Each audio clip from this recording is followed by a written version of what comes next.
The Western world is in ruin and ready to collapse. The so-called resistance leaders, they rage bait the slaves, pushing their own demise. Stay angry indeed. Black pills of despair rain from the sky. No one can stop the fall. No one can stop Black Chad, demon of despair.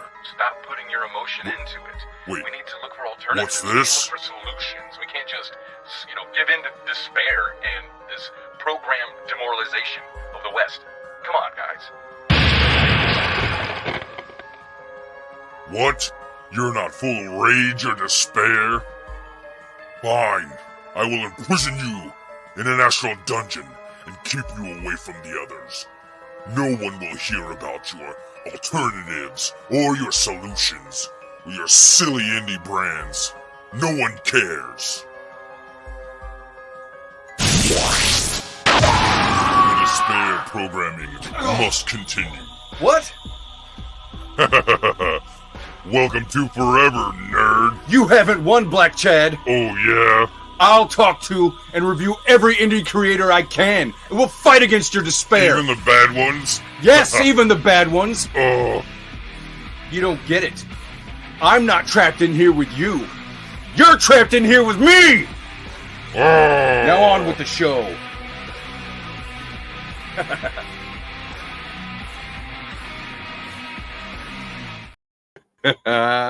Hello, nerds. What's up, everybody? How are you doing? Welcome to, this will be released on a Saturday after Christmas. So happy post-Christmas and pre-New Year's. So Yes. Yeah. And hail, nerds. So thanks for coming, guys. We got two new guests this week. We've got Mr. Richard Embree, who I don't know. I've heard around the Twitter sphere is a bit of a bad guy. I don't know.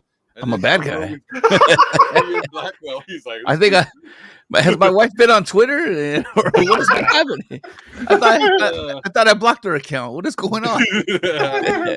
No, man, it's a pleasure to be here. Thank you, Aaron. Thank you, Chris, and pleasure to meet Todd as well. So, yeah, definitely. Yeah. We got DM Blackwall. Sorry, I don't want to say Blackwell.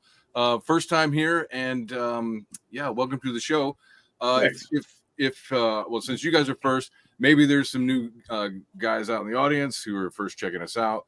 Basically, the premise of the format of the show is we've got 3 trivia categories based on the genres of the guests, usually, and then each category is 3 questions apiece. So it's kind of staged like a Jeopardy deal. I'll read you a question, you answer. There's no buzzers; you just answer if you know it. And you get a point if you get it right or if you're funny. So can I just forfeit right now? Like, I mean, like, I'm looking at the thing that says DM movies. The man has DM in his name. I'm like, this shit's kind of rigged, man. Like, I'm just with the Christmas that's the problem. Well, we got Christmas spirit, Yeah. You've got what is it? Was it the blood in the sword or Blood in the Sword? Blood in the Sword. The only comic that is $5 out right now. It's $5, 20 pages, sword and sorcery, and it has the highlight of it is it has a alligator humanoid named Mango that was co-created by my daughter. So she came up with that character. It was I was playing Conan. I don't know if you guys know the story, but basically I was playing Conan, and you know how you can have a thrall like with you, and so I had her as a thrall. I'm like, yeah, you're playing with me, but it's just like AI, And then this alligator started attacking me, and she's like, "Don't." My daughter, she loves animals, as most little girls do that are like 5, At the time she was 5, so she's like, "Don't kill it, Dad! Don't kill it, Dad!" I was like, "But it's attacking me, And she's like, "But it's my friend." I'm like, "You say everything is your friend. Everything is your friend." I'm like, no, it's not your friend. And I said, you know what? And then I start getting sarcastic. So I'm like, yeah, if it's your friend, what's its name? She said Mango. And it's like, boom.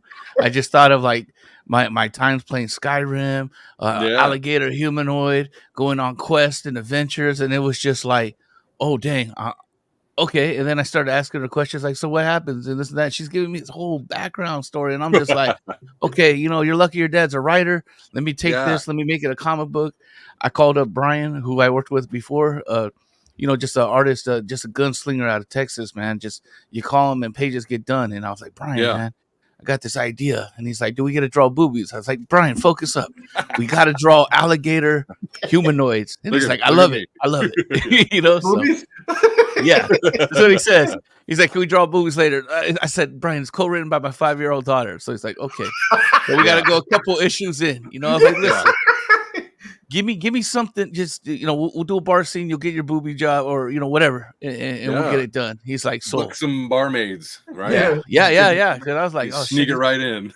I had to commit to that because I was like, damn, he's gonna charge me more per page. I better do what this man says. I'm at his mercy. So that's really what happened.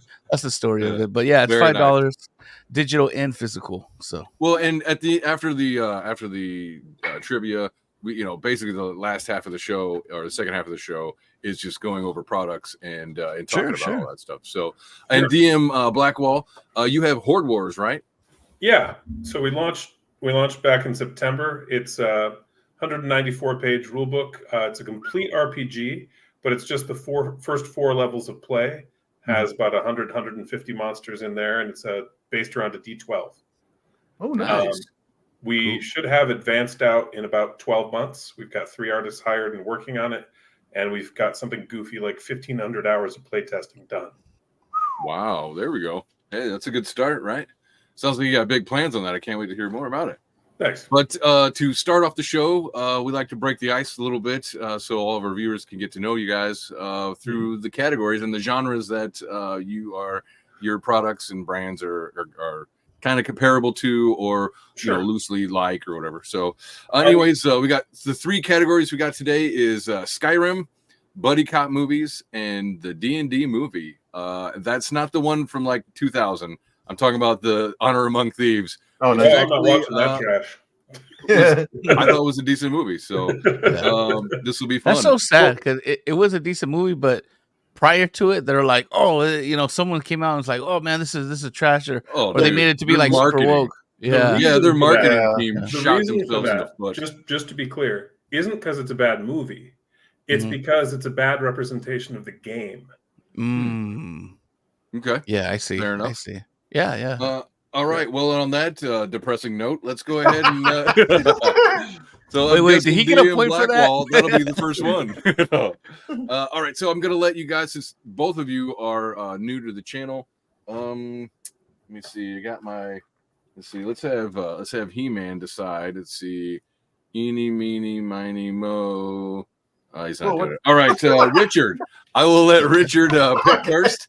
He didn't really go evenly, but okay. I just, for the record, Well, he's so muscle bound. It's hard for him to really get any movement in. Yeah, I can't like my ass, Jim. Yeah, He-Man uses a bidet. Is that what you're saying? All right, so we've got Skyrim, D&D movie, and Buddy Cop. Cool. Shoot, let me try Buddy Which Cop. One would you like? Buddy Cop movies. It is. Let me get situated here. Pull everything up. Let's see. Yeah, and whoever knows the answer can shout it out. There's no. Yeah. Sorry, 1 second. Aha, there we go. All right, now I'm ready.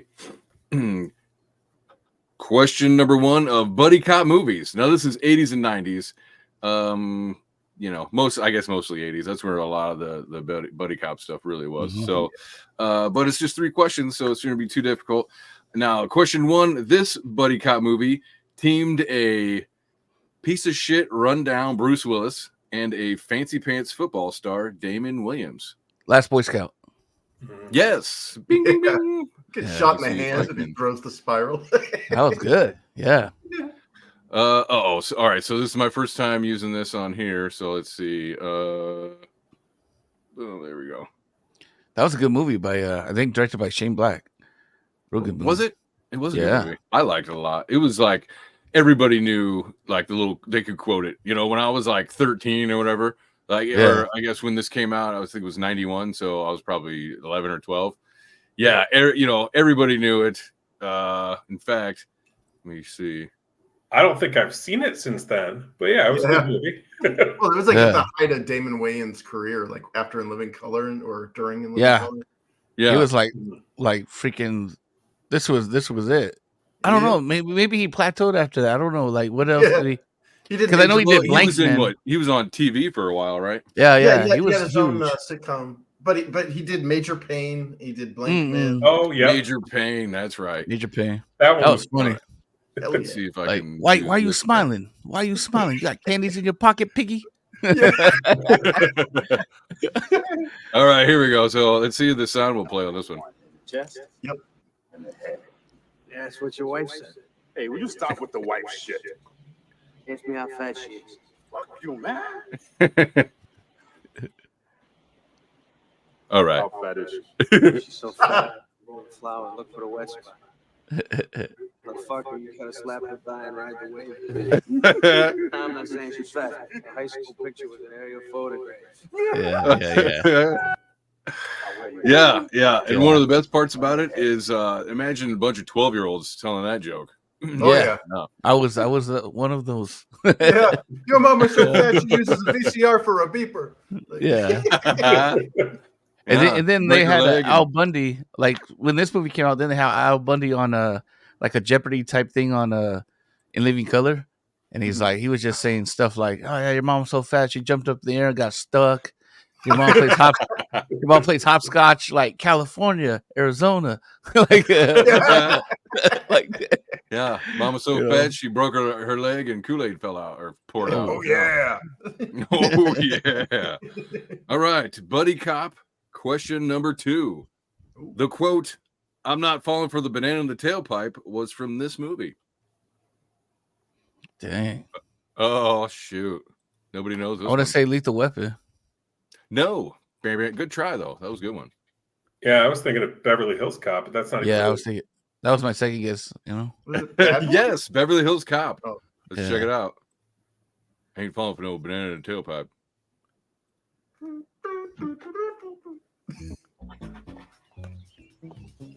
Morning, officers. Morning. What y'all, the second team? We're the first team. Yeah, we're not gonna fall for a banana in the tailpipe. You're not gonna fall for the banana in the tailpipe? Should be more natural, brother. Should flow out. Should be more natural, brother. I ain't falling for no banana in my tailpipe. See, that's more natural for us. You've been hanging out with this dude too long. Yeah. Not racist. It's okay because he's black. All right. Who wrote that? Who wrote that? We need to know who wrote that. Cancel them all. Tarantino again. Yeah. Again. Oh hell no. He thinks he can do anything, doesn't he? First Django Unchained, now banana in the tailpipe. Yeah. All right. Question number 3. What do you suppose that means? I'm not falling for the banana in the tailpipe. Do you guys remember that one? Didn't he literally just like mess up somebody's car or something? Yes. So it was the other team, right? The other team that was following him. He snuck around and actually put a banana in the tailpipe. It was not just a joke about homosexuality. That's racist. What about the Senate floor? Yeah. That's just racist. Like, okay, this character, he's gonna be streetwise, but he has a banana on him, and he's gonna do like that's just racist right there. Like, what does he do like apples? Like, what the hell, man? He's gonna put it in the rear. Dictate his fruit like that, man. What if it was couscous or zucchini? My understanding is potatoes have been used that way pretty commonly. Oh yeah. There you go. Anything to get the exhaust to blow back into the engine. Yep. Yeah, but they put just the old potato in your tailpipe. You know what I mean? They needed an Irish cop for that one. You know that didn't work. That's my Irish potato. Yeah, and a bottle of whiskey. All right. Question number 3. This often forgotten but charming movie starred Billy Crystal and Gregory Hines. Uh-oh. Billy Crystal. Billy Crystal in a buddy cop movie. I can think of him in a mafia movie. I was thinking City Slickers. I'm like, is that a buddy cop? Like one of them cops? Not a buddy cop. No, he was not a cop in that one. I think he was just neurotic. I think that's all. He was just a neurotic Jew. So, all right, it is Running Scared. Yeah. Ooh. I don't recall this one. Oh. All right. Fine. You're gonna make me do this. I will have to do it. How dare Let me pull up. Let's see. There it is. You forced my hand, Chris. Actually, all of you did, and now we're gonna pay for it. Here is the trailer for Let me Running tell you Scared. something. When you've been cops this long, you are not fit for anything Oh, else. there it We're looking for some new career challenge. Yeah, something with a future. Show me another career they let you shoot people. goes. Give us your money. You're mugging us? I don't believe it. You better believe it or you did. Oh, come on, let us keep the driver's licenses and the snapshots. And our badges. That was a good one. What are you talking about? I hit the windshield 6 times in a row. I'm the one who made him swerve. Oh, you made him sweat. You always aim low anyway. Oh yeah. Good, nagging me now. That is good. You want me $10? Nagging partners. They don't get along. I want it now. Chicago's finest. Did I come at a bad time? I think Chicago could use him now. What do you guys think? Yeah. Oh yeah. Those pants were way too white. Yeah. I got a zucchini in there.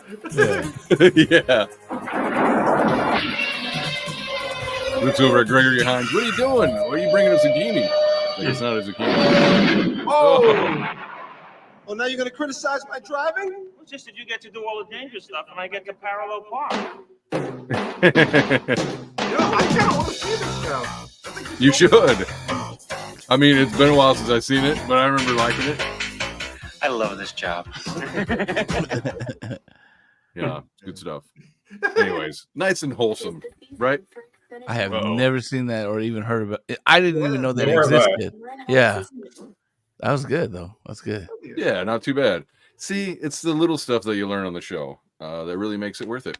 So, unfortunately, you guys were terrible at this, but thankfully, Richard got at least the first question with Last Boy Scout. So, Richard, I will be giving you the Did I buddy get the point for the second one? Yeah, he got one from Beverly Hills. Yeah. All right, you know what that means? It is a tiebreaker duel. I want you two to fight to the death right here on the channel. Where's my dice? Yeah. We got to use a D12, man. We're doing Horde Wars. It's all D12 now. Yeah. I don't know. I think I want some D4s for that. Those might actually penetrate flesh. Yeah, they're like caltrops, right? Yeah. All right. DM Blackwall, it's your choice. You said before, my mind just went way perverted. I'm like, that's probably what you know, 4 inches on the D. I don't know. It might penetrate anything. I don't know, man. That's how I got like 2 kids from it, but you know. It's enough to penetrate my wife, you know what I mean? Yeah. That's why she's mad on Twitter saying I'm a bad guy. She's back on Twitter again. All right, we've got Skyrim or the hated D&D movie. Sure, Skyrim. All right, Skyrim. Let's see. Did you play a lot of Skyrim? I mostly played its predecessor, but yeah, I played some of it. Oh, man. I could only get through the Elder Scrolls games with the mods, like Macho Man, the Dragon. Yeah! Man, that's great. Yeah, I haven't played it in a while, but I think I ran through most of it. I'm not sure I ever got and finished the main quest, but I was all over the place doing all kinds of shit, of course. All right. Let me see if I can set this up. All right. Skyrim. Question number 1. I need like a drum roll. Ulfric Stormcloak is the end boss for the Civil War quest line and is voiced by this 6'5" Czechoslovakian. He was known for roles in I don't want to say. See, if I say it, it'll give it away. He's often mistaken as a Swede. Hint. Oh, is he Angry Michelob? Angry Michelob. I'm not sure what that is. Yeah, I don't know, because I really don't care who the voice actors are at all. Yeah. All right, how about this? I will just share this one because I thought it was cool. Let's see. There we go. Yeah. Oh, yeah. Vladimir Kulich. Oh, I thought it was like he's from 13th Warrior. Probably my favorite role of his. What is it? I don't know. A bunch of them. Yeah, he was like the main antagonist for the Civil War quest line, which is pretty major part of the story. If you went that route. 13th Warrior. If you go that route, yeah. 13th Warrior, you might have gotten me for, but voice actors, I neither know nor care pretty much ever. Yeah, you know what? I should have phrased it better. You're right. I'm a bad host on that one. I should have said 6'5" guy from 13th Warrior. That might have helped. It might have helped. Yeah, he's tall, man. Yeah, he's a big dude. All right. Let's see. I'll try to get better questions this next time. How about that? So question number 2. Shredding people to death as a werewolf can be fun in Skyrim, but what is one downside? I mean, the mob of people who attack you? Yeah. All the time people get angry and scared. Mm-hmm. Don't you stay a wolf if I never really did the werewolf thing, but don't you stay a wolf or you just become you can't change back? It can extend the timer. Yeah. Yeah, I think it's 2.5 minutes or something like that is how long you can stay as a wolf, and you do it once a day. But there's probably you gotta kill someone to keep it going. Yeah. Is that what it is? Okay. All right. So let's see. Downsides. A couple of downsides I was looking for was you can't loot bodies. You can't pick locks just afterwards. Yeah. You can't pick locks. Trail of bodies. You just go back. And there's no bonus for sleeping. Yeah. Mm-hmm. Yeah, it's pretty bad. No. Let's see. Well, that was that's not a very good topic I'm seeing. All right. I'm sorry. I'm responsible for 2 of these topics. I did the werewolf. Thanks a lot, Richard. Yeah. It was fine. Yeah. The only downside I noticed was mobs of people who hated you when you switched. Yeah. Yeah, you're like, oh, great, I can go and sell all this junk or whatever. All of a sudden, all the city guards and everything started. I'm like, what the hell's going on? Yep. Yeah. Yeah. Suddenly, that arrow to the knee wasn't so bad, and he's going to kill you. I'll show you. All right. Skyrim question number 3. Now, I know you said you didn't care about voice actors, but I didn't know that before I wrote this down. So, can I just say Patrick Stewart? Yes. I won. That was. I thought you were going to give us the easy one, man. Was it Emperor? But that was Oblivion, though. Yeah. All right. Question 3.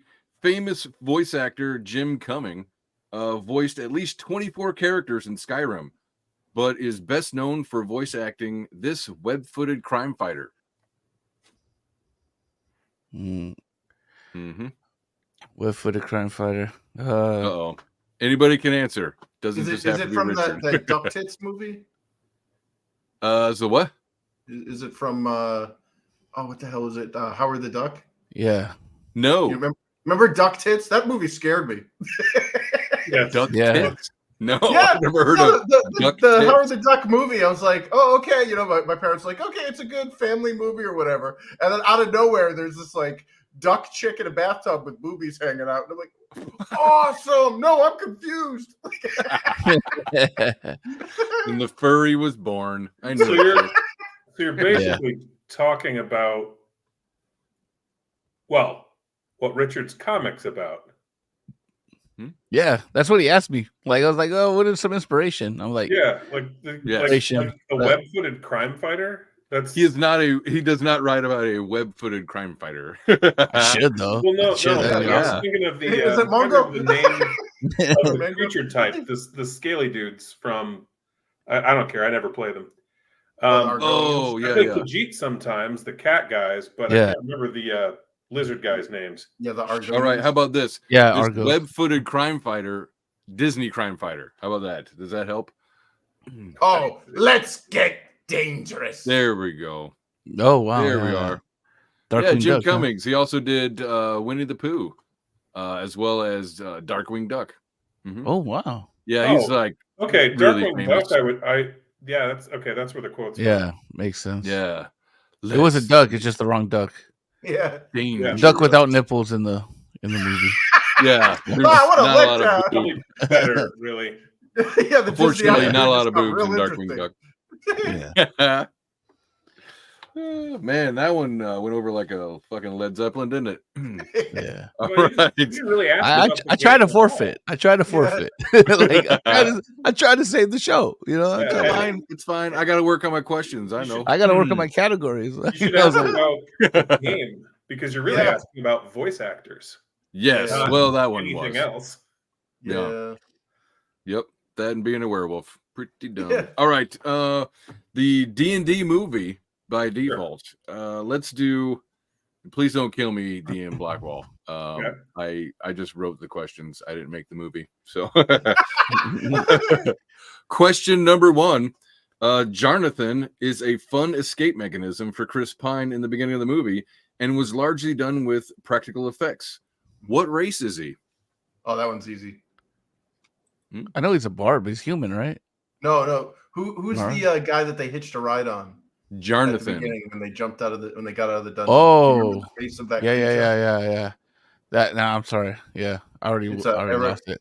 Aracora or whatever. Yeah. Yeah, the eagle people. The Arakakra? Yeah. Aracakra. Yes, there we go. I've never even seen the scene. I do recognize the description though. Yeah. Looks like a bald eagle. There we go. Oh. Yeah, like a raven kind of deal. Let's see if the pictures will pop up. There we go. Look at that. Just some pretty damn good effects in the movie. I was surprised that so much of it was practical effects.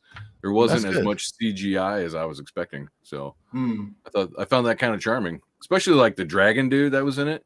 The I don't know, obese what are they dragon? called? What's that? The obese dragon? Yeah. No, I was talking about the dragon kind or whatever. Whatever they're called Dragonborn or whatever they're called in Forgotten Realms. He's sitting there on the council. Yep. So and then Jonathan comes in to save their day, and then they use him as an accidental escape. When they use him to crash out the window. It wasn't even an accidental. They were remember he was like stalling. He's like, "Where the hell's Jonathan?" And they're like, "Well, there is a blizzard." He's like, "Damn it, stall!" So I got from my feeling from watching that scene, I thought that he was supposed to come in and be like, "Okay, I agree with the dude. Let's let him go," and he'll. Yeah, he got bribed or whatever. Yeah, whatever it was. I got because I rewatched it a couple weeks ago, and I got the impression that they must have been Harpers together at some point in the past, and Jonathan was trying to help him out of a tight spot, and then he was just like, "I ain't got time for this because they're gonna convict me." So he grabs him and uses him to escape. It's a hang He leaves his body in the snow. The Harpers, and they were like, "We're gonna release you." Like, they're like, yeah, we wouldn't let you go, dummy. Dumbass. Like, I don't know much about. I know very, very, very little about like D&D lore, but the reason I like that movie, man, it was good writing. It kept me interested. It was funny. The tone of it was good. Yeah, it was. I've heard that too. Like I said, they didn't even bother following the rules for their own game as far as like what happens in the movie, which is kind of it's unfortunate. Right. It'd be better to represent the property they have instead of the one they clearly wish they had. Oh, yeah. Well, that and like, obviously the message was in there according to the Critical Drinker, but they turned it into like. Here's the thing: is like if you approach the movie as not a D&D movie and just as like a fantasy comedy, like this came out in the 80s. This is freaking hilarious. Like I genuinely laughed out loud, and I know I have this like hyena cackle here and everything, but when I watch movies, dude, I am like freaking Ben Stein. Like I am just nothing makes me laugh. I was laughing my ass off, especially the part where the mage was failing at the illusion when he was creating the illusion of the guy. And I was like, what the hell's wrong with him? Yeah, now that is, probably the most true to game thing that you'll see is people struggling to open a door. You have no idea how right that is. So all right, we were running a campaign not long ago, and I wasn't actually DMing for this one. So we got these cool ass like melee characters, me and my buddy, and we're like ready to go into this place or whatever.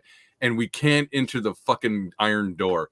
We're not thieves. We don't know how to pick a damn lock. And the door was not wood. It was iron. We couldn't chop through it or anything, we're like, how the fuck are we going to do this? So I can't remember how we got, it's been a couple years. So like we had to go get like a thief character or some other way to open the damn door. I don't know. I can't remember. It was like a knock spell. I don't remember, but it was hilarious because here we were, like these up and coming badass melee characters, like magical swords and shit, and it's like, you know how long it's going to take you to chop through an iron door? Oh yeah, immediately stopped. Like, so it's let's like a go running home. gag at our table. Let's go home. And so let's get out of here. That's something that I actually liked for Critical Role's cartoon. They actually have a scene where their entire party can't get through a door. Like that's actually true to the game. Yeah. The biggest antagonist. Like I see what you're saying. So there could have been a lot of opportunities to actually get some gamers in there to you know, consolidate and say, hey man, or you know, to consult them and say, hey man, this happens a lot. This could be a funny gag. This happens a lot. This could be a funny gag. Yep. And the true to life gamers that actually play this will eat this up, and they've had this happen to them. Yeah, but they went with like more of a Hollywood thing. Yeah, I can see that because it's like you see so much time that people they'll take it and then just stamp it.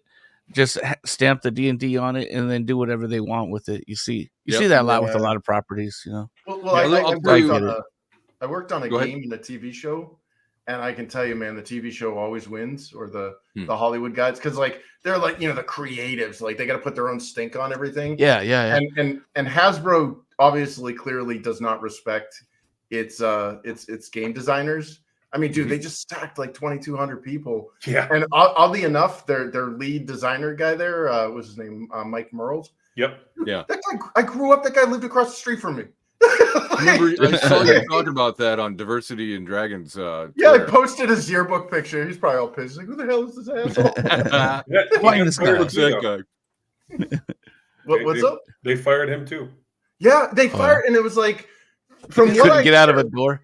He's like, hey, what the hell? I'm locked in here. Yeah. The employees locked him in there. You saw your yearbook picture. We're going to lock you in here, motherfucker. He's like, let me out. From what I hear, like the mechanics in 5th edition are a huge step up from the analog MMORPG that 4th edition was. So, like, clearly the guy knows his stuff. Like you know what I mean? And it just, you know, to Todd's point, like, Hasbro cares more about like the lifestyle branding and shit, and like they want to get like, and they don't care about like, guys, this is the foundation of why everybody gives a crap about any of your stuff, and you're neglecting it. Yep. So, man, I hope Mike Merles finds like a competitor or something, because that guy's clearly got some talent. You know, and it's funny because like they're all like, "Oh, he's an SJW." Dude, I lived across the street from him. The guy was a nice guy. Like, so I don't know. Maybe something happened in the 40 years since you know. Well, there's a lot of people who will just good enough to get along. You know, they're like they're agreeable just to get along and don't really get into it. They're like, oh, that's the new thing to be. You know, oh, of course I don't want to hate this other person. I don't, without even giving a consideration of what it is that the other person is or is promoting. So yeah, there's a lot of that, you know, good enough to get along. Yeah. I don't know. He's probably that. He's like, wait a minute, you'll fire me if I don't go along with this, you know, a lot of that diversity in hiring and all that shit. Well, a lot of people do that, dude. When I was in the video game industry, I felt like I was like hiding in the floorboards, you know. You have a conservative under the floorboards, don't you? When you conservative, you know, like because, like, yeah, you say one thing and the cult of personality, like, they call it, what did they call it? A career limiting move. Yeah. Like, you got to be quiet, man. You got to bite your tongue. And a lot of times, a lot of these, like, celebrities or whatever, when they spout that freaking garbage, you know, F Orange Man bad or whatever, they're only doing that to keep their damn jobs. Like, yeah. I mean, I think some of it, I think a lot of it is, you know, just the surface programming. You know, a lot of people, they hear the same shit repeated over and over again. They don't put a lot of thought or interest into it, and they just kind of like, it just becomes a part of their programming. Oh yeah. I know so many people was like, okay, well, let's a couple of things. Did you know this happened and that happened? No, I didn't know that. Yeah, because nobody's talking about that you watch or listen to, you know. So it's like, how about you step outside of your box and see what, you know, what other people are talking about.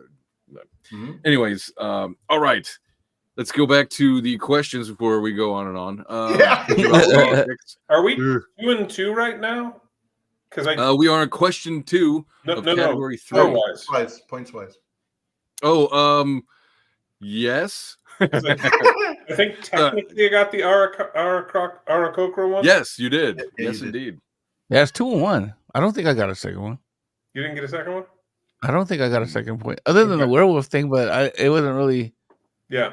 Yeah, I don't think. Yeah, I the wouldn't Skyrim count that. questions are pretty shitty. So I was just looking at it. So I didn't realize this. I had this set up, but I didn't do it. I had a recording of Ulfric talking. So and that might have helped, but yeah. Oh well, I'm dumb. Just kidding. Self-talk. It's okay. All right. Question number 2. Holga's extremely okay. This is the D&D movie to recap. Holga, the barbarian, her extremely short and brief ex-husband is played by this tall actor. He has a weird eye. He was in Unlimited. I didn't know he was tall in real life. That's crazy. That's funny that they did that then. What's that? You want me to? No, well, I don't know who it is. Do you? Bradley Cooper. No. Bradley Cooper, yeah. Yeah, look at his eyes. That was Bradley Cooper? Yeah. That was Bradley Cooper, yeah. I never really paid attention to him. He's just dorky. That's funny. Yeah, I think he's like a gnome or something. He's really small in this. I think he's got bare feet. That would make him a half. No, you're right. Yeah, he is a gnome. Gnomes are smaller than. Yeah. Yeah, and again, that's the message. Got to have the dommy mommy, and the wee little guy. Which I thought was funny because that was like the barbarian kink was that they liked small guys. Yeah. I thought that was funny. So, all right. Question number 3. The half-elf wizard Simon is a descendant of this famous wizard in Forgotten Realms. Elminster? Yes. He's like the only wizard. Yeah, like the only one. So my problem with this is, all right, check this out. So I was kind of looking at this when I was, looking for questions and shit. It says, despite Simon's great-great-grandfather being the legendary sorcerer Elminster, Simon has very little grasp of the art of magic. That's fine, but let's come down to, let's see, where's it at? Damn it, where's it? It's here somewhere.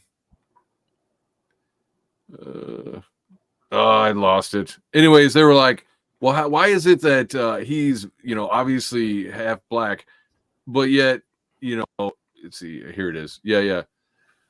Damn it, I can't. Yeah, they're like, well, but Elminster is like a white guy. Like, why is that dude mixed? They didn't. I don't know. I don't know why they would do that. It's the message. The message, yeah. Which I didn't mind. Like, I don't think that you would really know. And then after great-great-grandfathers or whatever, everybody likes their own. So it's chances he's gonna have, a mixed race dude. But I just thought it was kind of weird that they had to. Wait, hold on. You gotta have it because you gotta think about it. Like if we really played this out, wizards, and then he is completely white. Yeah. You're going on KKK territory if you he's the Grand Wizard Elminster. Yeah, he's like. Hey, do you know the way to Waterdeep? Yeah. I don't think that was the problem, but I do see that idea. No, I think probably it depends on if your setting is basically West Coast United States, in which case, there's a whole blend of people of all different nationalities and skin tones and whatnot. Or if your setting is like the nation of Czechoslovakia 50 years ago, that's going to be a bunch of people who look real similar, actually. Yeah. I think it's kind of racist though because they had the half black. I think he's half black guy. They have him like not be good at magic. Like that's kind of racist. You know what I mean? Like I just wanted it to be like, yeah, we cast the guy, the Grand Wizard's, the producer looks at it and spits out his coffee. Like, what are you doing? Like in my mind, I wanted that to happen. I wanted it to be like, what the fuck? We need give me a black guy or a Puerto Rican. We gotta do something quick. Did you stop whitewashing see, our wizards. Did you ever see the Power Rangers? What they did with those? That was absolutely hilarious. They're like, what? Hey, look, it's the red Power Ranger. It's the blue Power Ranger. It's the what? White Ranger, you racist. I think really though, it's just a question of setting. If your setting is kind of a melting pot, it's fine.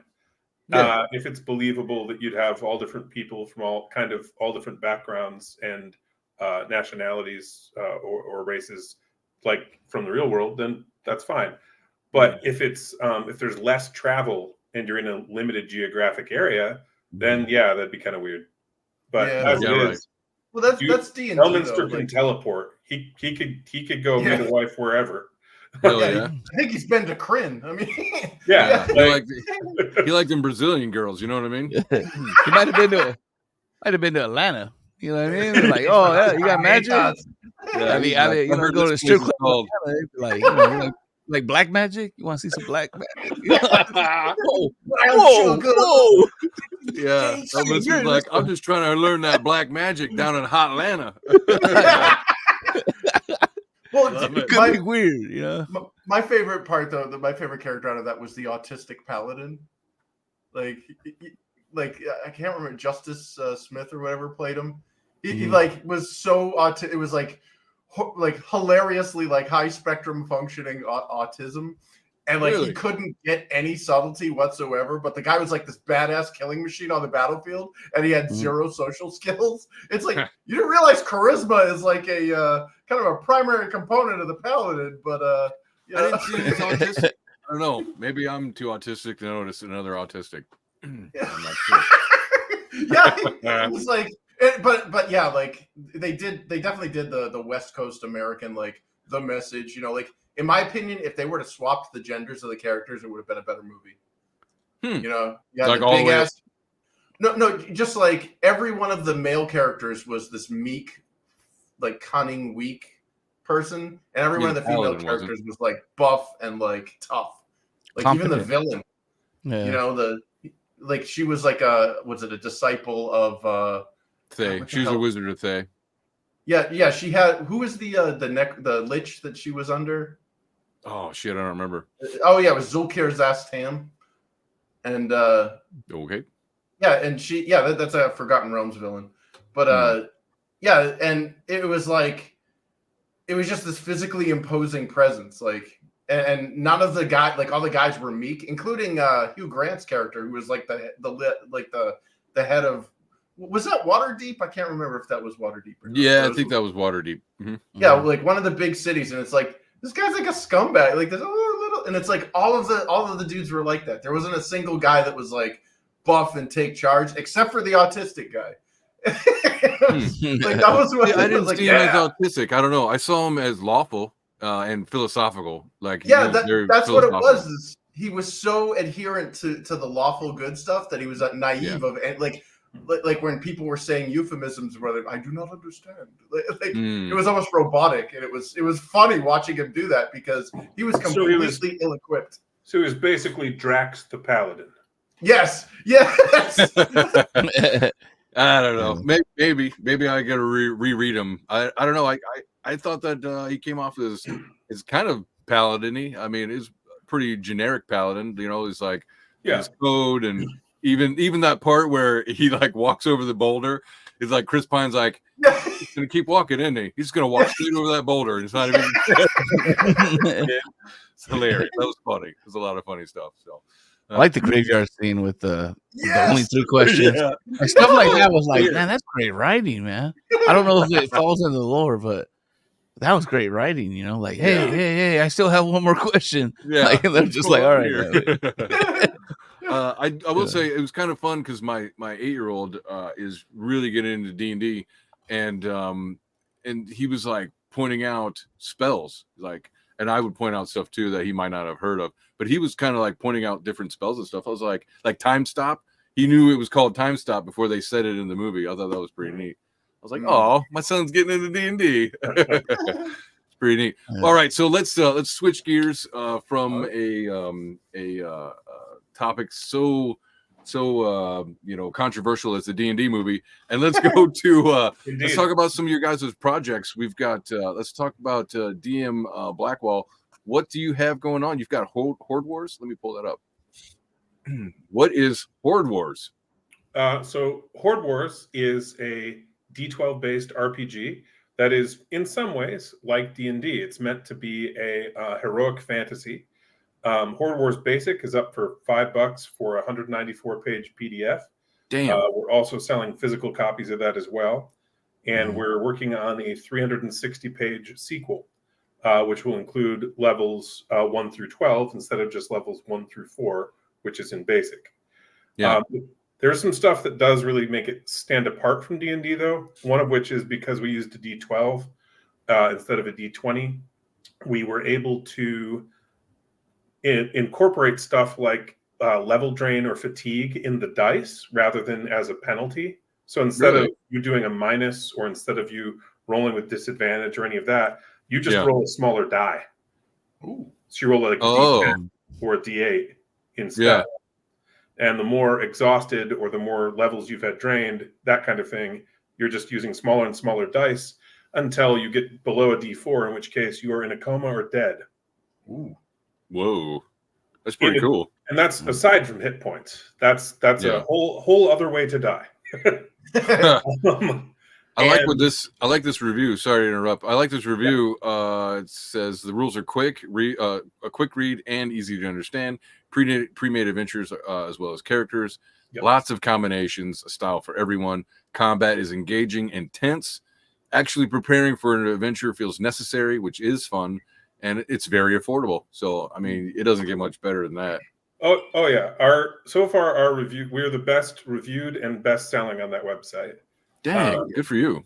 And so we just released this back in September, and it's been going all right. We'd like to get some more sales though, because our intent with Horde Wars Basic wasn't to make money. It was just to get people to try out our game system. And if you like it, we're working on 3 full sequel books, one of which is for medieval fantasy, but we're also working on a superhero game and a sci-fi game that use the same core game mechanics. Yeah, well, it's like a drug dealer. First one's free, kind of thing. You gotta buy. Yeah. Two other things to point out with it is because when you build your character, in something like D&D or Pathfinder where you have a class. Okay. In our game, you get 2 careers and you get all the starting abilities of both. And so you essentially are building your own class by combining these careers together. Nice. Okay. And so you get over 400 combinations just of the careers alone. Dang. Hell yeah. And I have to see how that works. That sounds crazy. Yeah, it's a lot of fun, and it's why we had to do so much play testing. It sounds very customizable. Is it pretty customizable, or is it kind of railroady? It is very customizable. We also have a lot of tables in there for rolling for treasure. Some stuff has to be more specific, like some particular like boutique magic items, but some general treasure, like pieces of artwork or decorations in tombs or this kind of thing. We've got those tables set up to give you more than 1,600 possible outcomes. Damn. And so per category. So like decorations, there's more than 1,600 different decorations you can roll on that table. And so it's designed for a lot of replayability. Yeah. Also to augment you if you want to use those in some other game, you totally could. Wow. So this is your first one, huh? Yes, it's not the first game I've written. It is the first one that Nate and I have published. Under this, yeah. Very cool. That's cool. And we're so far we've hit about, I want to say we've got about 160, 180 copies sold, which is pretty good considering that we did no advertising. Like there is no advertising budget at all. Yeah. Well, but how many streams do you get on? Are you like just now kind of getting into streaming, or how does that work? I'm doing streams whenever I can for that, but the return for a stream doesn't tend to be very high. No. Like we might get 2 or 3 sales from a given stream. Generally, it's got to be a big stream, right? Yeah. But even those, you're talking most advertising. You're talking about 1% or 0.1% of the audience might buy a thing. Yeah, that's about right. That sounds about right. With I've been doing this for almost 2 years now, and I mean, I'll help get a sale every now and again, but it's not like common like on say Diversity and Dragons or something like that. It's somebody in the chat's probably going to buy because he's got 200 people in his audience. Like on per show or something. So right. But I will say the other thing that makes our game run a lot faster than D&D or Pathfinder, other than a different initiative system that just actually works faster, is we've made it so that damaging spells, other than like a long-term area effect, like a wall of fire or that kind of thing, but all of our damaging spells, stuff like fireball, lightning bolt, this kind of stuff, are attack rolls, and you can crit on them. Oh, dang! Also, you can crit on a D12 almost twice as often. Just a natural 12 is a crit. Mm-hmm. Yeah, and that really helps keeps things moving. We've also done our own armor system, so basically armor behaves like you'd expect. It actually protects you from damage to some degree. Yeah. And what about like armor damage? Does the armor get damaged? The armor only gets damaged in the sense that if you take, one, there are acid effects that could just destroy it. Like that's a thing. But otherwise, the armor only really takes long-term damage if you are looting it off a corpse, or if they loot your armor off your corpse. Then you got to bring it to a blacksmith to have it fixed up. Nice. No, I got a question. So Horde Wars, to me that implies like mass combat. Is there any mass combat involved? If you should buy it, but you should do that and read our first adventure. We usually have, it's meant for a party of 4 to 6 first level characters, and you're going to fight something like 50 goblins, an ogre, some wolves, and possibly have random encounters as well. Nice. It is in like 3 hours. It is designed to move quickly and let you fight multiple opponents. I think our opening fight, you're fighting 12 or 13 goblins with your party all at once. Nice. Dang. And the system's built to let you do that. What's a decent party size? Like not too much, not too little. We've play tested anywhere from 3 to 7 is fine. I think 4 to 6 is optimal. Yeah. That's about the average table, isn't it? Like 4 to 5 players. Yeah, I mean, for some people, I think that's generally true. I know there are folks who struggle to get a party sometimes. Yeah, and so you could definitely play this still with like a 3-man group. And at least for me, I've been playing games like this for 20 or 30 years, so I don't usually have a problem populating a table. So I'm usually more at the high end, unless we deliberately control for it or pick a really weird time. Whoops. Sorry. So, my stuff's going crazy. 1 second. All right. Anyways, what were you saying? I was saying, so I'm usually testing on the higher end if I'm DMing, because I've been playing for so long and I know a lot of people in my area. Yeah. Nice. But I think Richard stepped away. So wait, how long have you been? Oh, there he is. How long have you been playing games like tabletop games? Then 20 or 30 years. Okay. And Nate's done even more than me. He worked as a rep for Pathfinder for a while, but he's played campaigns in something like 30 different RPG systems. Dang! Holy cow! Yeah. So we've done our research, as it were. And the thing we've gone and demoed this at conventions, including when we were in development and then once we released it. And the main feedback we got from D&D and Pathfinder players was they liked how quickly the turn order moved, and they liked how many people they could fight, how many opponents they could have. So that's really our selling point. Highly customizable. You effectively have over 400 different character options just off the careers alone. What about like races? Exploring species and features and stuff. Okay. Now, do you have any evil races? In what sense? Are orcs evil? I mean, orcs are a playable race in our game. Yeah. Goblins are irredeemably evil. Nice. Orcs, There we go. you could make a treaty with. Goblins will totally betray you. Like every time. Dungeons and Dragons has always been racist, you bigot. Oh no, I was waiting for Chad of Color to pipe in. And actually, orcs for our particular game are themed off Vikings pretty deliberately. Nice. So they raid along the coastline in longships looking for silver and slaves. Nice. Oh yeah, definitely racist right there. Like Yukon Cornelius. So you instead of racist humans, you have racist orcs. Got it. That's all I need to know. And you made them Vikings. All right, great. Yeah, well, way to put it on the nose on that one.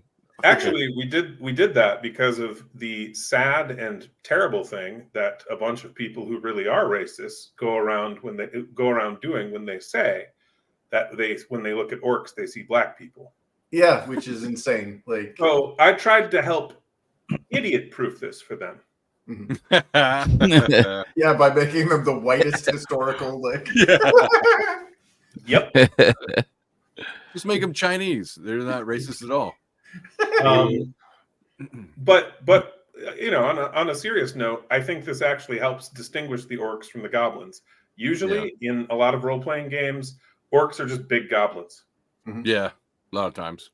This gives them a real cultural twist, and the same is true for our goblins, where they've got our goblins for one are cannibals.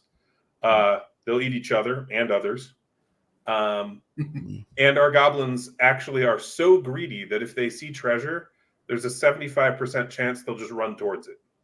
Damn. I see some racial stereotypes right there.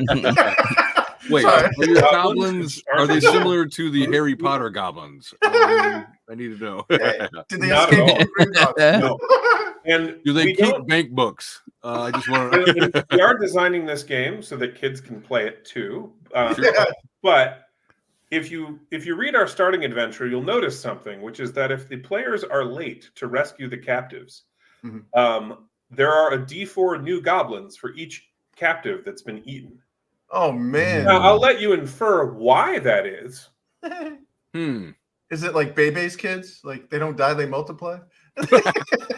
It's a lot like xenomorphs or Magog. Ooh. Yeah, I'm kind of getting like Gremlins vibes as well. So maybe it's because I just watched it yesterday. So oh no, not again! Goblin pops out of his chest. Yeah. Where did he get that dagger? He was just born. Born with default to drop. Default dagger. We've been able to program a lot of our monster behavior essentially into the rules, kind of bake it into the stat blocks. So, for example, zombies, pretty common trope that they will swarm around you, right? Okay. They'll fight in mobs. So zombies do an extra die of damage if they flank you. Oh. This incentivizes the game master to have them behave the way you'd expect. Rather than writing directions to the game master, do this round 1, do this round 2, or just artificially decide to do this. No. We're actually rewarding the game master in his effort to kill the players. Well, and that's interesting because even the players will be like, "Don't let them surround you," right? Yep. Yeah. So that's a cool little that adds to role play for sure. I like that. Yep. Yeah, little added thing. Well, very cool. It's $5 on Big Geek Emporium. Is that right? That's correct. Are you only on Big Geek or are you on anything else? Well, you can also order a physical copy from us directly. So we've got soft cover and we've also got plastic cover spiral bound. Those are $25 and $35 respectively, plus shipping. You would just email us hordewars@blackwallgames.com and let us know your address, and then we'll calculate shipping and let you know the amount. Yeah. Cool. You mostly get digital sales in, or how does that? We've got, I think we've sold, we just did a print run of another 50. We've sold out of a couple print runs. Yeah. At some conventions, we did a couple small print runs. And so we're planning to continue doing that. So I think it's something like a quarter, maybe, our physical sales. Yeah. And we're gonna try and make it closer to half as time goes on. Sure. But once again, the physical products, we're only charging you enough so that we're only earning $5 on it. Advanced will be a better profit margin for us, but we really want you to actually play and try our games. So we're dropping as low as we can. Yeah. Cool. And then you'll make it like a lifestyle brand. And not a chance. Just kidding. All right. Well, that sounds cool. It sounds like you got a lot of positive stuff going on, and you're like totally adding on, and like, man, I could see it in another year. You'll be even more well known. So that sounds exciting for you. Well, I hope it goes well. I mean, just to bring our second product, so not the PDF, but the Horde Wars Advanced, to bring that to market is going to cost us about $20,000, and that's coming out of pocket for Nate and I. So the only thing offsetting that really is sales of Basic, because that money that we get goes right into paying for Advanced. I see. Yeah, it makes sense. I mean, that's kind of where a bunch of us are. Who I mean, like me as you know, hashtag just a writer, I got to pay for all that art, and it is a small business investment. This is not. I mean, you can do it for a hobby, but this is a small business, you know, especially if you don't control the art output. You got to pay your artists, guys. You got to pay your artists. So So we got 3 artists currently hired, and we have worked with 2 other ones who've done some of the work already. We're also paying for editor, layout, this kind of thing. Yeah, very good. Well, that's good because let me guess, there's no editor. It's pretty sad about that. It really is like a stick in his ass. I don't know. Anyways, so thanks for coming on, DM Blackwall. Let's switch gears a little bit. Richard, let's talk about your project here. Let me get this one. I just backed 2. I bought it. You know, nice. So I got it. Thank you. Yeah, Very I nice. mean, it looked cool, and I'm like, you know. Like I'll be honest, man. I've always wanted to get into like D&D, but I just haven't been around a crowd. And now I live in a small town, and no one has it. And then I found out in Arizona they have it. And this guy that runs the game shop, he's like, "Yeah, they have a game out there." He's like, "Follow me," and he points to this like barn. He's like, Tuesdays, come there. The back door though. And I'm like, I don't know if this is really legit. It's not on the internet. I just seen this flyer. You know what I mean? Graves outside.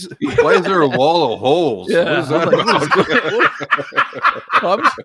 I'm scared, man. You know, one fun thing, Richard, you should get an email from us today or tomorrow inviting you to a Guilded server where Nate and I actually run online games for you to try out the game. Nice. Oh, yeah, because cool. I'm like a brand new baby with this, so I was like, you know. And I always tell people, like, you know, in the comic circle, they're like, "Yeah, I get my game." I'm like, get me in on a game, you know. And it's always hard. So I was like, "Oh man, I'm in the right place, man. I'm gonna follow these guys around, man, and just like teach me, sir, teach me." Get on that like server. You know how you were saying when your son was calling out spells. I want to be that. You know, I want to be able to do that. But man. So and I was surprised he even said he knew what time stop was. Like, I don't know where that even came from, because that's like I learned from him. Spell. I learned from him. I'm just like free from watching you. Like All right, so tell us about Blood and the Sword. So Blood and the Sword is like my 3rd campaign. I came out with the first one was a noir crime comic called The Last Goodbye. Was good, did well, funded. Then I went to a Western, and you know, hey, surprise, people don't like Westerns that much unless it has a paranormal kind of effect, or zombies, or like Weird West, werewolves, or vampires or something. So it was like, you know, I just wanted to be straight Western. But you know, so with that, some life changes came, and now it's you know, like I said, I had that explosion of ideas when my daughter said that, so I started putting a campaign together, a comic book together, you know. So I did call an editor. You don't need to play the promo or the the little thing. I called him.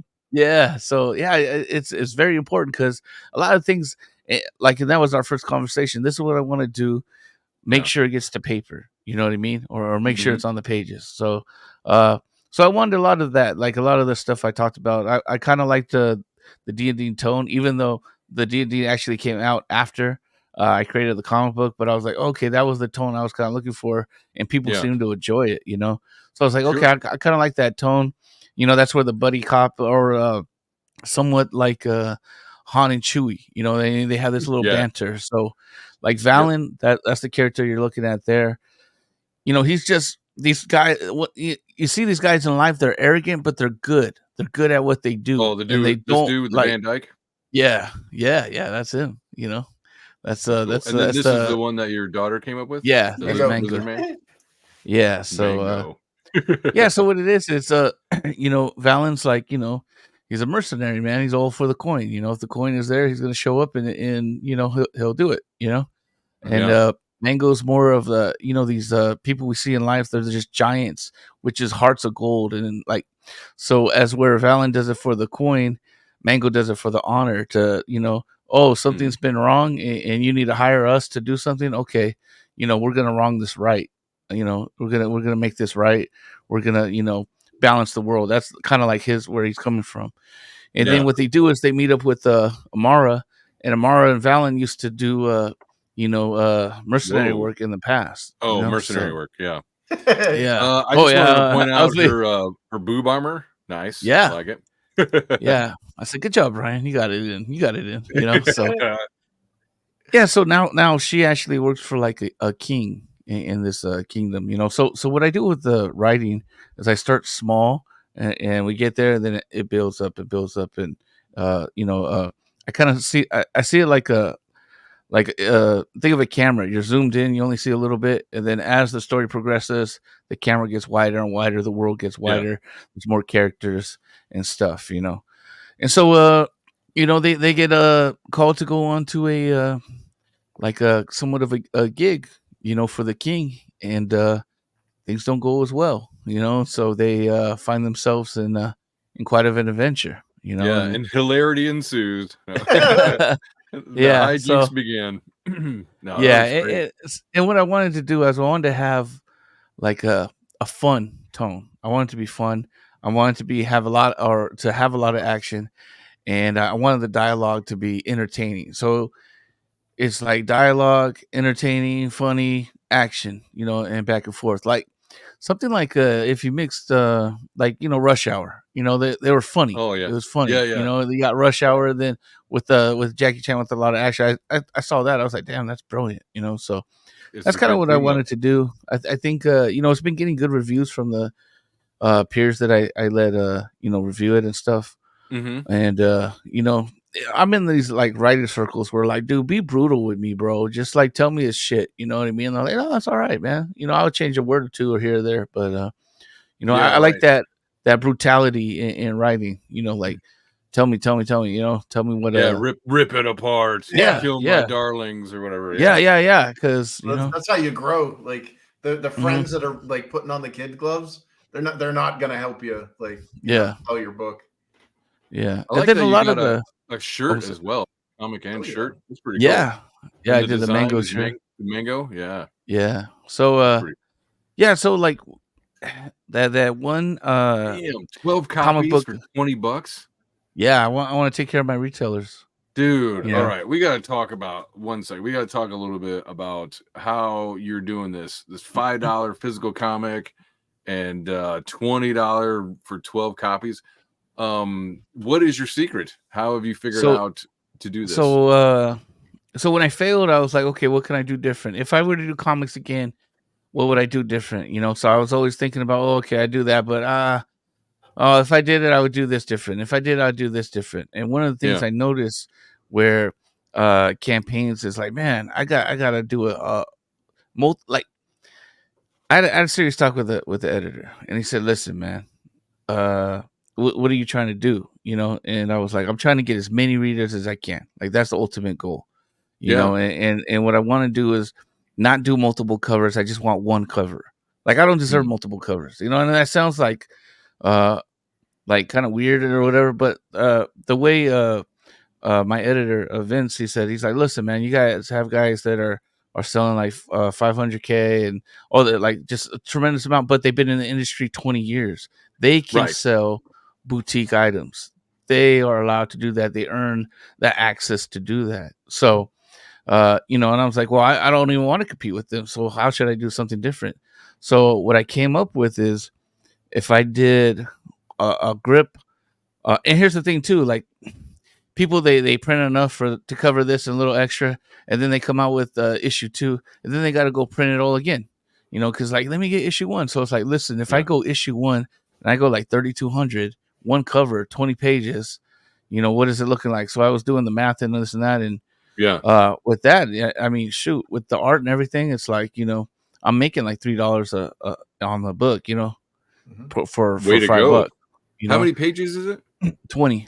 See, so it's like you have to have like it's like a whole little thing where it's like I found out it's like 20 pages plus this plus that, and then with the retail, I noticed that people they have a retail pack. And it's like, oh yeah, 10 comics, and it's like only $5 off. Like you're basically selling that. Like, how are they gonna make money? So I was like, how can these retailers make money? So I was like, okay, if I did 12 copies, $10 is gonna be for shipping. You sell 2 copies, that covers shipping, and now you have 10 copies at $20, and you sell them for $5.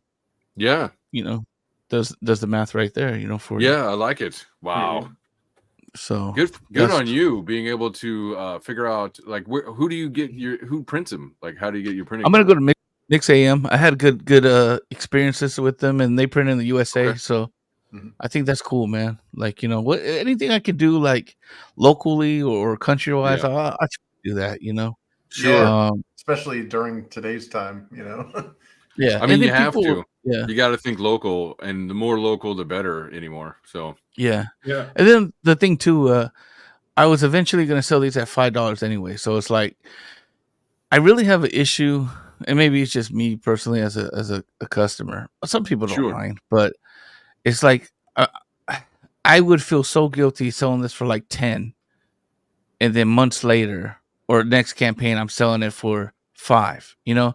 Because it's like all the people that came out and supported me in the beginning, I'm just like, thank you for that, but thank you for your extra money, but now I'm selling it for that. Because that gets people to be like, oh, you know what? I'm not going to support it. I'll wait for the price drop. I'll wait till it comes down. Yeah. So I'm just like, you know what? It's not going to be sold below 5, so get it now or get it later. It's not going to be below 5. Like might as well just get it now. So right. And then with the digital, that's just for my overseas people, or some people don't like the physical. Some people, what, I just wanted to try it out, $5. I don't care about shipping, let me try it. And hey, there's been times where like, okay, so prior to even the last goodbye, I had a couple of comic books that were 20 pages. I took it to like WonderCon and stuff, and I gave it out for free on a webcomic, right? Just like webcomics, you can read the whole thing.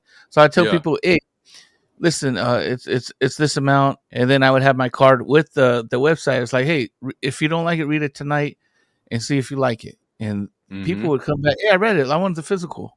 So it's like, even if someone in the States buys the digital, they're gonna, if they really like it, they'll come back and get the physical, because comic book fans are collectors by nature. Their physical. Yeah. They like to physically own their, and they like for me, I like to have the book and flip through it. Like sure, I can look at the digital and all that, just to kind of like look at the art and everything, and it's nice. But I like to hold it. Like my son likes to carry it around with him. So you gotta have a physical ability. And me, I'm a hybrid person, so I like to read on the tablet, but I like to collect the physical. I like it to be in the sleeve. That's a good thing too, because then you can just like keep it in its backer and plastic and on your shelf, and then still read it. Yeah, sure. Because my mom used to mess me up. She would be like, "Hey, don't throw that away. That's a TV guide. It could be a collector's item." And so I'm like, "Fuck," is it? So like my whole life I was like, it could be collector's items, and that just ran my anxiety and OCD to her. Like I need to just keep this. I don't know if it will be. So my dad did that too. He had stacks of TV guides, and I mean, you guys are lucky. His hoarding was like, he was like a category hoarder. So he, like, for instance, he had 1,000 VHS tapes, right? And a lot of them were like, there'd be like different movies on one tape. And so he would take the TV guide and sit and spend his time like clipping out the stuff on the TV guide and then tape it to the side of the tape. I'm like, Dad, what are you doing? Like, looking back on it now, it's like your OCD is insane, Dad. What are you doing? No, you guys are lucky. My mom was the direct opposite. Like, I don't like before eBay and before any of this whole concept of collectability. When I was a kid, like 5, 6 years old, like He-Man, Masters of the Universe, like that was my thing. And I always asked for 2 of them because I didn't want to take one out of the box. I don't know what it was. It was like there's that magic when you're in the toy store and you see them up on the shelf in the box. So I had this wall. It was like a shrine to Masters of the Universe action figures that were never taken out of the box. They're all thumbtacks on the wall. And one day I came home from school. Oh no! And I look over it, and my bedroom was across the hall from the entryway, and I just see like an entire empty wall, and I go running in, and I'm like, "What the hell happened?" And my mother's like, "Well, I threw them out because you weren't playing with them." Oh my God! That's why she's in the home now. Oh shit! Damn, that went dark. That went real dark, man. Wow. I didn't expect that from Chris. I was just like, I thought, there's a reason. Maybe like there was a happy ending. Like there's you had to dig about the trash, Me and Chris get along. That's all I'm saying. That's awesome. It was like I look back at like every now and again, it's like the unresolved childhood drama kicks in whenever I see like an eBay commercial or whatever, and I'm like, you son of a bitch! Like I could have gone through college for free. Yeah, my mom had a dog who like gets the flashbacks of Vietnam War behind him. my mom, she was a habitual liar to me, man. Like she would do this, like she would buy me something and then she would be like, you know what? Because my cousin had the Star Wars toys, from the 70s, and like his mom was like, well, according to my mom, his mom was like your mom, like she's like, I'm throwing them away, I'm throwing them away, this is kid stuff, and so I was like, man, I always felt bad for him, and then we grew up, we're at a bar. I'm like, man, I always feel bad for you. He's like, why, bro? I'm like, cause your mom threw your Star Wars Star Wars toys away. He's like, no, she didn't. And they're in my garage. And I was like, and then I figured it out. It was like my mom was lying to me the whole time. Wow. That's why I would just write comic books with my daughter. It's my therapy, man. I think probably. I think it sounds like all of us, other than maybe Aaron, have experienced parents throwing out some toys. Yeah. No, I'd come home and stuff would be gone. But what really got me was myself. So it would be like, my older brother would constantly put me down and stuff. Oh, why are you playing with baby toys and stuff like this? So. And a lot of my friends were always like, "Oh, I got to be more mature than I am." It was like, "Dude, you're 11. What are you talking about? You're trying to, get bitches or whatever." Like, that's crazy. And so I didn't really fit in with a lot of that kind of stuff, and and then super poor. It's like when you're homeless, it's a teenager. You can't carry that shit. So. Nope. I lost a lot of that stuff just out of practicality, unfortunately. So not really my parents throwing away, although there was some of that. But like my brother, I inherited all of his GI Joes plus my GI Joes, and like I had like a lot of GI fucking Joes, vehicles, and all this other stuff. And then like I come home one day and all the GI Joes that I inherited from him were mysteriously gone. I'm like, what'd you do with the GI? Well, they were mine. I threw them away. Like, you fucking prick. No. What are you talking about? Hunt you for sport. There's like 50 GI Joes or something. I'm like, man. I mean, obviously I've gotten over it. No. Just kidding. No. Anyways. I don't know. Let's go ahead and wrap it up because I've taken plenty of your time. And I know we could probably delve into childhood trauma even farther. I scratch the surface. How much time do you have? Yeah. I got 3 more mom stories where she lied to me. One is involved me having being allergic to bees. I'll just tell this one, man, just for my purpose. Yeah. She's like, She's always told me you're allergic to bees. You're allergic to bees. And then one time, I'm older. I'm like in my 20s. Guys are over. Everyone's chilling. And my mom never drinks, but this time she actually drank something like a rum and Coke. And there was a bee in the house. And I was like, oh, I got to get away from it. I'm allergic to it. She like laughs. And she's like, "You pussy, you're not allergic to bees." And I'm like, "What the fuck?" And then my friends are laughing like, "You're a bitch, you're fucking, you're not, I'm like, what the fuck?" And it fucked me up. I was like, "Wait, am I not allergic to bees? Like, is that like this some Mandela shit? So." She keeps him wrong. Like, Mandela effects. It's not, So it's not the part that she was drunk and said, "You dumb." I was like, "Wait a minute, you're not this can't allergic be to right." bees."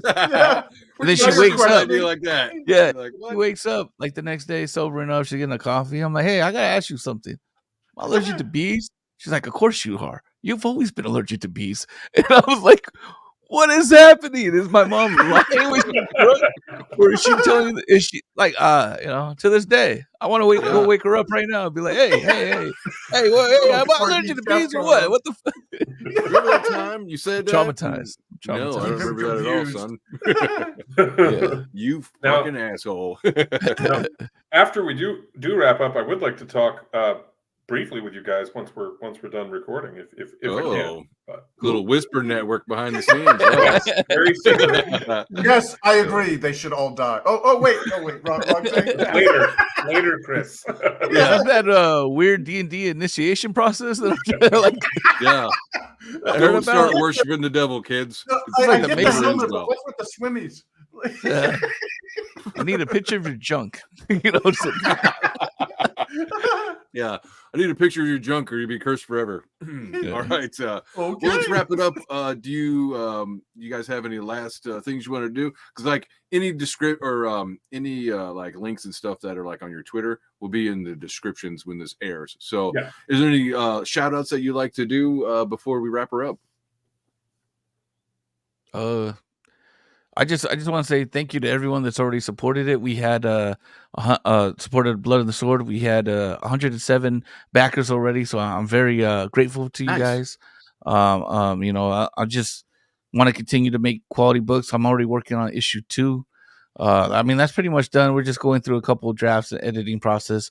The goal is to get this out, everyone have it in their hands. And then once I know everyone has it and all the logistics are done, then start getting Brian working on issue 2. I meant to point that out. You're almost at 18. Or you're at 1730 or something, and you're charging $5 a book. Like that is. I'm surprised you've only got 107 sales. That sounds a little disproportionate for as much as you got. So that's good for you. Holiday you got, season, like man. Retailer sales or what's that? It's the holiday sales, but also too, like another part of the strategy is I have a lot of books, like guerrilla marketing. Like I come from a old school era of like hip hop where you just get your mixtape and you just outside of a gas station or whatever, or I got product to sell for the next like 2 years. It's just now I got the product. Getting the product is the hard part. Now that I have the product, I can go get the money. I always been able to go get the money. It's just getting the money together to make the product. So I'm just grateful. Yes, I like that. That's a good mentality to have. I like that for sure. I agree with Richard. Thanks for everyone who's bought Horde Wars so far. Right. Hoping that you're enjoying it and would love to play with you online or in person. Whoa, easy. Play with me. I didn't know we were going to start flirting. Thank you. Clarify that for my wife. She's like, "You're not going out." Now she's like, "You're not staying in." No. Fucking title hit on you. No. All right. So all the links will be in the description, and I guess until next time, enough talk. Enough talk.